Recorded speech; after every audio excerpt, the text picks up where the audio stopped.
Hi everyone.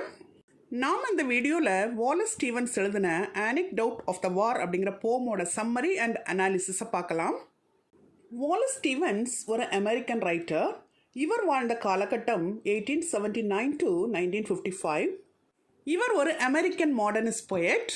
இவர் October 2, 1879 அன்னைக்கு United ஸ்டேட்ஸில் பென்சில்வேனியாவில் இருக்கக்கூடிய ரீடிங் அப்படிங்கிற பிளேஸில் பிறந்திருக்கிறாரு.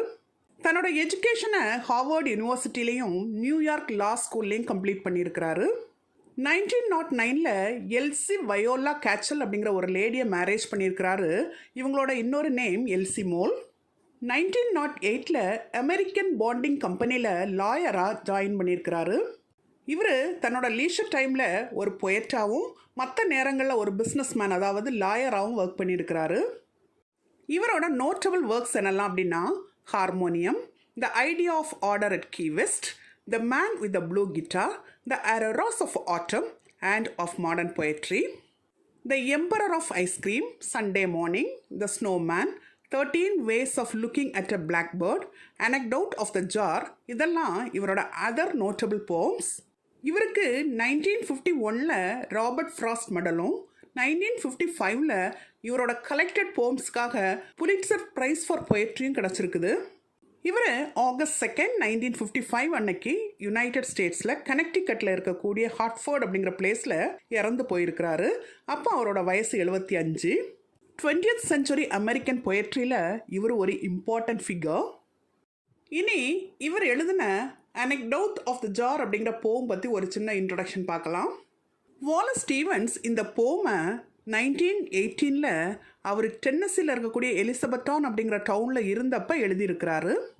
இவர் இந்த போமை முதல்ல 1919 பப்ளிஷ் பண்ணியிருக்கிறாரு. அதுக்கப்புறம் இவர் 1923 பப்ளிஷ் பண்ண ஹார்மோனியம் அப்படிங்கிற இவரோட ஃபர்ஸ்ட் புக் ஆஃப் பொயட்ரியில் இந்த போமை இன்க்ளூட் பண்ணியிருக்கிறாரு. இந்த போமில் ஒரு அன்னேம் ஸ்பீக்கர் டென்னசியில் இருக்கக்கூடிய ஒரு ஹில்லுக்கு மேலே ஒரு ஜாரை வச்சிருக்கிறது மாதிரி த பொயட் இந்த போமை எழுதியிருக்கிறாரு. ஹில் மேலே இருக்கக்கூடிய அந்த ஜாரை சுற்றிலும் நேச்சுரல் வேர்ல்டு அதாவது கிராஸ், பிளான்ஸ், புஷஸ் இது எல்லாம் வளர்ந்து காணப்படுது. நல்லா வளர்ந்து நிற்கக்கூடிய அந்த செடிகளுக்கு மத்தியில் இருக்கக்கூடிய ஜாரை பார்க்கும்போது அது ஒரு கிங் மாதிரி காட்சியளிக்குது. சுருக்கமாக சொல்லப்போனால் அந்த ஹில்லுக்கு மேலே இருக்கக்கூடிய ஜாரை பற்றி தான் இந்த போம் எழுதப்பட்டிருக்கு. இந்த ஜாரானது மாடர்ன் இண்டஸ்ட்ரியலைசேஷன்னால் ஏற்படக்கூடிய டேஞ்சர்ஸை சிம்பலைஸ் பண்ணுது. அது மட்டும் இல்லாமல் நேச்சர் ஆஃப் க்ரியேட்டிவிட்டி அண்ட் பெர்ஸ்பெக்டிவ்க்கும் இது ஒரு சிம்பிளாக இருக்குது. இந்த பிக்சரில் நம்ம பார்க்குறோம் இல்லையா, இதே மாதிரி ஒரு ஹில்லுக்கு மேலே அடர்ந்து உயர்ந்து வளர்ந்துருக்கக்கூடிய செடிகளுக்கு மத்தியில் இருக்கக்கூடிய ஒரு ஜாரை பற்றி தான் இந்த போம் எழுதப்பட்டிருக்கு. இனி இந்த போமோட ஸ்டான்ஸா வைஸ் சம்மரியை நம்ம பார்க்கலாம். Stanza 1. I placed a jar in Tennessee, and round it was upon a hill. It made the slovenly wilderness surround that hill. இந்த ஃபர்ஸ்ட் ஸ்டான்ஸாவோட சம்மரியை நம்ம பார்க்கலாம். இந்த போமோட ஸ்பீக்கர் டென்னசியில் இருக்கக்கூடிய ஒரு ஹில்லோட டாப்பில் ஒரு ரவுண்ட் ஜாரை கொண்டு வச்சிருக்கிறாராம். அந்த ஜாரை சுற்றிலும் புற்கள், செடிகள், மரங்கள் எல்லாம் வளர்ந்து அந்த ஹில் ஃபுல்லாக கவர் பண்ணியிருக்குதாம். இப்படி இந்த ஜாரை சுற்றி இருக்கக்கூடிய நேச்சுரல் வேர்ல்டு பற்றி இந்த ஃபர்ஸ்ட் ஸ்டான்ஸால போயிட் சொல்லியிருக்கிறாரு. Stanza 2. The wilderness rose up to it and sprawled around, no longer wild. The jar was round upon the ground and tall and of a port in air.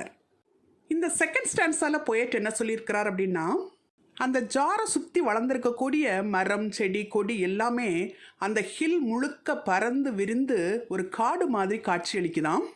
இப்போது அந்த காடு பார்க்குறதுக்கு இந்த ஜாரோட கண்ட்ரோலில் இருக்கிறது மாதிரி தெரியுதாம். ஹில்லோட டாப்பில் அந்த கிரவுண்டு மேலே இருக்கக்கூடிய ரவுண்டு ஜாரானது ரொம்ப டாலாகவும் எம்டியாகவும் இருக்குதாம். இப்படி இந்த செகண்ட் ஸ்டான்ஸால் அந்த வைல்டர்னஸ் மத்தியில் இருக்கக்கூடிய ஜாரோட அப்பியரன்ஸை பற்றி போயட் சொல்லியிருக்கிறாரு. அடுத்ததாக தேர்ட் ஸ்டான்ஸாவோட லைன்ஸை பார்க்கலாம். Stanza 3. It took dominion everywhere. The jar was grey and bare. It did not give off bird or bush like nothing else in Tennessee. இந்த தேர்ட் ஸ்டான்ஸால் போயிட்டு என்ன சொல்கிறாரு அப்படின்னா, அந்த மலை மேலே இருக்கக்கூடிய மரஞ்செடிகள்லாம் நிறைஞ்ச அடர்ந்த காட்டுக்கு அதோட மத்தியில் இருக்கக்கூடிய கிரே கலர் எம்டி ஜார் தான் ஒரு கிங்காம். அதாவது அந்த வைல்டர்னஸுக்கு இந்த ஜார் தான் ஒரு ராஜாவாம். அந்த ஹில்ல இருக்கக்கூடிய பேர்ட்ஸ், பிளான்ட்ஸ் போன்றவற்றையெல்லாம் பார்க்கும்போது அது எல்லாமே இயற்கையால் உருவாக்கப்பட்டவை, அதாவது நேச்சுரல் வேர்ல்ட். ஆனால் இந்த ஜாரோ எந்த வகையிலும் நேச்சரோட ஒரு பார்ட் கிடையாது.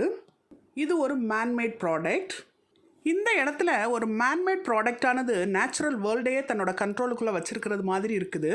அதாவது இந்த ஹில்ல இருக்கக்கூடிய பேர்ட்ஸ், பிளான்ட்ஸ் எல்லாத்துக்கும் இந்த ஜார் தான் கிங் அப்படின்னு சொல்லி இந்த போமை இந்த போயட் கம்ப்ளீட் பண்ணுறாரு. நம்ம இதுவரை இந்த போமோட லைன்ஸையும் அதோட ஸ்டான்ஸா வைஸ் சம்மரியும் பார்த்தோம். இனி இதோட அனாலிசிஸை நம்ம பார்க்கலாம். இந்த போமானது ஃபர்ஸ்ட் பர்சன் நரேஷனில் எழுதப்பட்டிருக்கு. இது ஹியூமனிட்டிக்கும் நேச்சுரல் வேர்ல்டுக்கும் இடையில இருக்கக்கூடிய ரிலேஷன்ஷிப்பை எக்ஸ்ப்ளோர் பண்ணுது. அது மட்டும் இல்லை, ஹியூமனிட்டி அதாவது இந்த மனித குலம் எப்படியெல்லாம் தன்னோட ஆர்டர் அண்ட் ஸ்ட்ரக்சரை என்வைரான்மெண்ட் மீது திணிக்க பார்க்குது, அதாவது திணிக்க ஆசைப்படுதுங்கிறதையும் சொல்லுது. நம்ம எல்லாம் மூச்சு திணற அளவுக்கு கஷ்டப்படுத்தக்கூடிய ஒரு கடினமான மாடர்ன் லைஃப் பற்றின கமெண்ட்ரி தான் இந்த போம் அப்படின்னும் நம்ம சொல்லலாம். இந்த பூமியை முழுவதுமாக கைப்பற்றணும்னு நினைக்கக்கூடிய மனித குலத்தோட ஆசையை பற்றியும் தொழில்மயமாக்குதல் பற்றியும் விமர்சிக்கக்கூடிய ஒரு போமாக இது அமைந்துள்ளது. இந்த போமில் வரக்கூடிய ஜாரானது சிவிலைசேஷனை ரெப்ரசன்ட் பண்ணுது. அது மட்டும் இல்லாமல் இந்த ஹியூமன் வேர்ல்டோட இன்ட்ரெஸ்ட்டை எடுத்து சொல்லக்கூடிய ஒரு ஏஜெண்டாகவும் இருக்குது. இந்த போமில் வரக்கூடிய வைல்டர்னஸ் ஆனது நீட் அண்ட் ஆர்டர்லி ஜாருக்கும் அதை சுற்றி இருக்கக்கூடிய கொஞ்சம் கூட கட்டுப்பாடற்ற நேச்சுரல் வேர்ல்டுக்கும் இடையில இருக்கக்கூடிய கான்ட்ராஸ்ட்டை எம்ஃபசைஸ் பண்ணுது.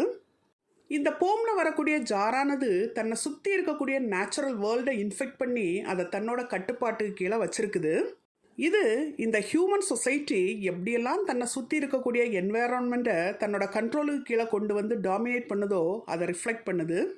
இந்த போமோட ஸ்பீக்கர் இந்த போமில் ஆர்டிஃபிஷியல் அண்ட் நேச்சுரல் ரெண்டுக்கும் இடையில ஒரு கைண்ட் ஆஃப் டென்ஷனை கிரியேட் பண்ணியிருக்கிறாரு. அதாவது jar versus hill and civilisation versus nature. இதில் ஜார் அப்படிங்கிறது ஆர்டிஃபிஷியல் அண்ட் ஹில் அப்படிங்கிறது நேச்சுரல்.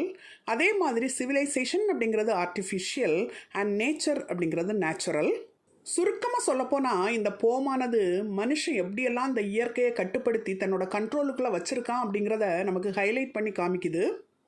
இந்த நான் ஹியூமன் வேர்ல்டில் மனித இனமும் அதன் படைப்புகளும் எப்படியெல்லாம் இருக்குது அப்படின்னு சொல்லி நமக்கு காமிக்கிறதுக்காக இந்த போமில் போயட் ஜாரை ஒரு மெட்டாஃபராக யூஸ் பண்ணியிருக்கிறாரு. மனித இனம் எவ்வளவோ புதுசாக கண்டுபிடிக்கிறாங்க, டிசைன் பண்ணுறாங்க, ஓன் ஆப்ஜெக்ட்ஸை அவங்களே க்ரியேட் பண்ணுறாங்க. அப்படி இருந்த போதிலும் இன்னைக்கு வரைக்கும் நேச்சர் தான் ஒரு அல்டிமேட் கிரியேட்டராக இருக்குதுன்னு சொல்லி இந்த போயட் இந்த போமை கன்க்ளூட் பண்ணுறாரு. என்றைக்குமே நேச்சர் தான் பவர்ஃபுல். நேச்சரை ஹியூமன் பீயிங்கால் என்றைக்குமே பீட் பண்ண முடியாது அப்படிங்கிறது இந்த போயட்டோட கன்க்ளூஷன். நம்ம இதுவரை இந்த வீடியோவில் வாலஸ் ஸ்டீவன்ஸ் எழுதின அனெக்டோட் ஆஃப் த ஜார் அப்படிங்கிற போமோட சம்மரி அண்ட் அனாலிசிஸை டீட்டெயில்டாக பார்த்தோம். Thank you for listening. For more videos on English language and literature, subscribe and watch our YouTube channel English Langlit Waves.